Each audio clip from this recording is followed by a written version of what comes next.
السلام عليكم ورحمة الله وبركاته. أهلا بكم. مباراة ريال مدريد ولايبزيج في إياب دور الست عشر من منافسات دوري أبطال أوروبا. سوف نتعرف على موعد وتوقيت المباراة والقنوات الناقلة وتشكيل الفريق، ولكن قبل البداية لا تنسى الصلاة على سيدنا محمد صلى الله عليه وسلم، وعمل إعجاب للفيديو واشتراك في القناة ليصلكم كل ما هو جديد. والتفاصيل الآن. يستضيف نادي ريال مدريد نادي لايبزيج على ملعب سانتياغو برنابيو في إياب دور الست عشر من منافسات دوري أبطال أوروبا.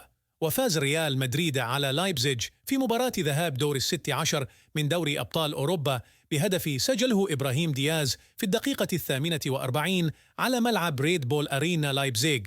تشكيل الريال: حراسة المرمى أندري لونين، خط الدفاع لوكاس فاسكيز وتشواميني وداني كارفاخال وميندي، خط الوسط كروس وبيلينغهام وفالفيردي وكامافينجا، خط الهجوم رودريجو وفينيسيوس.